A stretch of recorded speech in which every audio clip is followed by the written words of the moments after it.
సంవత్సర కాలంగా కూటమి ప్రభుత్వం ఎప్పుడైతే అధికారంలోకి వచ్చిందో అప్పటి నుంచి ఆంధ్ర రాష్ట్రంలో కంప్లీట్గా లా అండ్ ఆర్డర్ ఫెయిల్ అయిపోయింది. ఉన్నటువంటి పోలీస్ వ్యవస్థను మొత్తం వైఎస్ఆర్ కాంగ్రెస్ పార్టీకి సంబంధించినటువంటి నాయకుల మీద, అలాగే సోషల్ మీడియా యాక్టివిస్టుల మీద, అలాగే సాక్షిలో పనిచేస్తున్నటువంటి జర్నలిస్టుల మీద, వీళ్ళ మీద పోలీస్ వ్యవస్థ అంతా కేంద్రీకృతమై వీళ్ళ మీద కేసులు పెట్టడంలో బిజీ అయిపోయింది. దానివల్ల అల్లరి మూకలు రెచ్చిపోయి అమాయకమైనటువంటి మహిళల మీద, అలాగే పసిపిల్లల మీద అఘాయిత్యాలు చేస్తూ పూర్తిగా లా అండ్ ఆర్డర్ అనేది ఆంధ్ర రాష్ట్రంలో విఫలం అయిపోయింది. రీసెంట్గా మనం చూస్తే సత్యసాయి జిల్లాలో ఒక అమ్మాయి, అలాగే అనంతపూర్ జిల్లాలో ఒక అమ్మాయి, ఎస్సీ ఎస్టీ కమ్యూనిటీకి సంబంధించినటువంటి ఈ అమ్మాయిల మీద ఆగంతుకులు అత్యాచారం చేసి ఒకరినైతే చంపేయడం జరిగింది.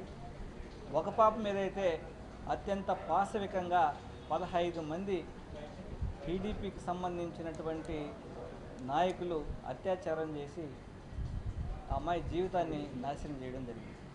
దీనికి సంబంధించి వైఎస్ఆర్ కాంగ్రెస్ పార్టీ ఉమెన్ కమిషన్కి, అలాగే ఎస్టీ కమిషన్కి కంప్లైంట్ చేయడం జరిగింది.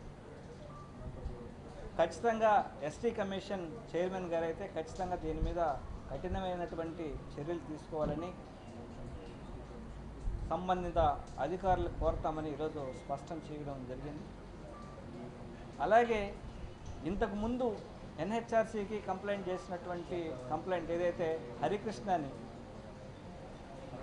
కస్టడీలోకి తీసుకొని అతన్ని దారుణంగా హింసించి కొట్టడం జరిగింది. దీనికి సంబంధించి సీరియస్గా స్పందించినటువంటి ఎన్హెచ్ఆర్సీ డీజీ స్థాయి అధికారికి సమన్లు పంపించి దాని మీద ఒక అధికారిని ప్రత్యేకంగా నియమించి దర్యాప్తు చేయమని, అలాగే హరికృష్ణకు సంబంధించినటువంటి మెడికల్ రికార్డ్స్ని ప్రిజర్వ్ చేయమని, దీని మీద 2 వారాల్లోపు నేషనల్ హ్యూమన్ రైట్ కమిషన్కి సమాధానం పంపించాలని, ఎక్స్ప్లెనేషన్ పంపించాలని ఈరోజు ఆంధ్ర రాష్ట్ర ప్రభుత్వాన్ని ఎన్హెచ్ఆర్సీ కోరడం జరిగింది.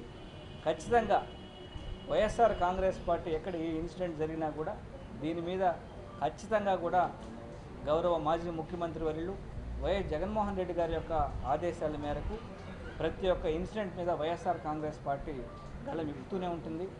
ఎన్ని కేసులు పెట్టినా, ఏం చేసినా వైఎస్ఆర్ కాంగ్రెస్ పార్టీ నాయకుల్ని అణచివేయాలని చూసినా, సో ఇప్పుడు కూడా ఈ వైఎస్ఆర్ కాంగ్రెస్ పార్టీ అనేది ప్రజల పక్షాన్ని నిలబడి ప్రజల గొంతుకై వినిపిస్తూనే ఉంటుంది. ఖచ్చితంగా పోలీస్ వ్యవస్థ సమగ్రంగా విచారించి బాధ్యుల్ని కఠినంగా శిక్షించాలని వైఎస్ఆర్ కాంగ్రెస్ పార్టీ తరఫు నుంచి డిమాండ్ చేస్తాం.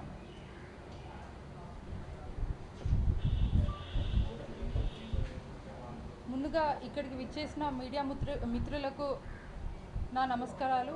అయితే మన కూటమి ప్రభుత్వం వచ్చి ఈ రోజుకి ఏడాది కావస్తున్న రాష్ట్రంలోని ఎన్నో అరాచకాలు మనం చూస్తున్నాము.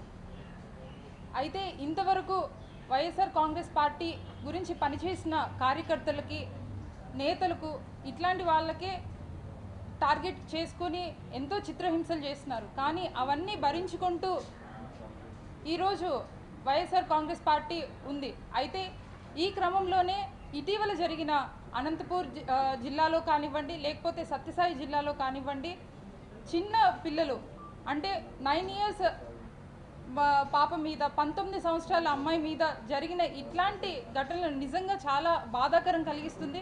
ఒక మహిళగా నిజంగా నేను నా బాధను వ్యక్తం చేస్తున్నాను. అదేవిధంగా ఇట్లాంటివి మళ్ళీ ముందు రోజుల్లో భవిష్యత్ కాలంలో జరగకుండా ఉండాలని చెప్పి ఈరోజు ఎస్టీ కమిషన్ చైర్పర్సన్ని కలవడం జరిగింది. అయితే ఆ చైర్పర్సన్ కూడా సానుకూలంగా స్పందించారు.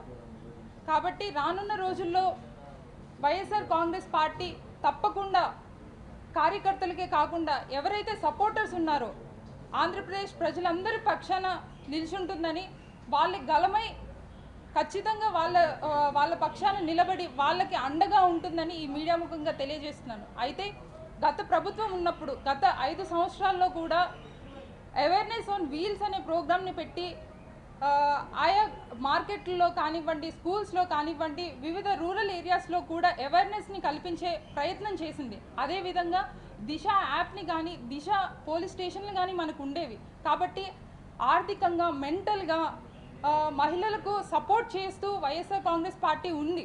కానీ ఈ గడిచిన సంవత్సరం పాటు ఈ కొత్త ప్రభుత్వం ఏర్పడిన సంవత్సరం కూడా ఇట్లాంటి దిశ యాప్ని మనం చూడలేదు, తీసేశారు. అదేవిధంగా దిశ పోలీస్ స్టేషన్ని తీసి మహిళా పోలీస్ స్టేషన్ అని పెట్టారు. దాన్ని కూడా ఎన్నో మోడిఫికేషన్స్ చేసి పెట్టారు. కానీ అంత ఇది చేశాము, అది చేశామని చెప్పుకున్నారు. కానీ ఈ రోజు వరకు ఏ మహిళకు కూడా న్యాయం జరిగిన పరిస్థితి ఆంధ్రప్రదేశ్లో మనం చూస్తున్నాం. అయితే ఈరోజు ఆంధ్రప్రదేశ్ ఏం నడుస్తుంది ఆంధ్రప్రదేశ్లో అనేసి అనుకుంటే, తల్లికి వందనం నిల్లు, అదే బిల్లులు మాత్రం కరెంటు బిల్లులు మాత్రం మోత మోగిస్తున్నారు అని చెప్పి మనం చూడడం జరుగుతుంది. కాబట్టి దీన్ని కన్సిడర్ చేసుకుంటూ ఈరోజు ఎస్టీ కమిషన్ని కలిసాము. అదేవిధంగా ఈ ఇన్సిడెంట్స్ ఏ రోజైతే జరిగిందో ఆ రోజే వైఎస్ఆర్ కాంగ్రెస్ పార్టీ తరపున ఈ ఎస్టీ కమిషన్ కానీ, నేషనల్ ఉమెన్ కమిషన్కి కానీ లేఖ రాయడం కూడా జరిగింది. ఈ మీడియా ముఖంగా మరీ ఇంకొకసారి నేను ఆంధ్రప్రదేశ్ రాష్ట్ర ప్రజలందరికీ తెలియజేసేది ఒక్కటే, వైఎస్ఆర్ కాంగ్రెస్ పార్టీ మీ తరపున నిల్చుంటుంది, మీ వాయిస్ ఖచ్చితంగా న్యాయం కోసం పోరాడుతుంది అని చెప్పి మీడియా ముందుగా ఆంధ్రప్రదేశ్ ప్రజలందరికీ తెలియజేస్తూ సెలవు తీసుకుంటున్నాను. Thank you.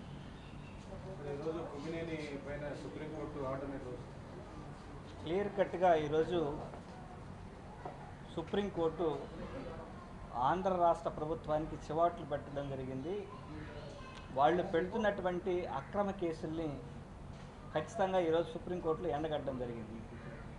ఏ విధంగా మీరు ఇలాంటి కేసులు పెడతారు? సంబంధం లేని కేసులన్నీ ఎస్సీ ఎస్టీ కేసుల దగ్గర నుంచి అన్ని కేసులు బనాయించి, అంటే ఒక మీడియా సాక్షిలో కూర్చున్నటువంటి ఒక విలేకరి మీద ఒక అనలిస్ట్ ఏదో చెప్తే దాన్ని అయినా కూడా ఆయన వారించారు కొమ్మినేని శ్రీనివాస్ గారు. అలాంటి మాటలు మాట్లాడకూడదని ప్రతి ఒక్కరూ కూడా దాన్ని ఖండించాం, అలాంటి మాటలు మాట్లాడద్దని. అలాగే కొమ్మినేని శ్రీనివాసరావు గారు క్షమాపణ కూడా చెప్పారు. అయినా వదలకుండా వాంటెడ్గా సాక్షి మీడియాని నిర్వీర్యం చేయాలనే ఉద్దేశంతో దాని మీద 20-30 కేసులు పెట్టేసి లేనిపోని సెక్షన్లన్నీ ఆయన మీద పెట్టి కక్షపూరితంగా వ్యవహరించినటువంటి తీరుని ఈరోజు సుప్రీంకోర్టులో ఆంధ్ర ప్రభుత్వానికి, ఆంధ్ర పోలీస్కి చెంపదెబ్బపడింది. ఖచ్చితంగా ఇంకా కూడా ఆయనకు ఉన్నటువంటి వాక్ స్వాతంత్రం, అలాగే ఆయనకు ఉన్నటువంటి హక్కుల్ని ఆయనకి ఇవ్వాల్సిందిగా ఈరోజు సుప్రీంకోర్టు ఆర్డర్ వేయడం, ఆయన ఖచ్చితంగా తక్షణం విడుదల చేయాలని ఇవ్వడం, ఇదే ఆంధ్ర ప్రభుత్వానికి ఒక చెంపదెబ్బ. అలాగే సోషల్ మీడియా కార్యకర్తల దగ్గర నుంచి ఎవరైతే ప్రజల పక్షాన వాయిస్ రీచ్ చేస్తారో వాళ్ళంతా అక్రమ కేసులు బనాయించి లోపల పెట్టే పరిస్థితి. కాబట్టి ఖచ్చితంగా కోర్టుల మీద నమ్మకం ఉంది.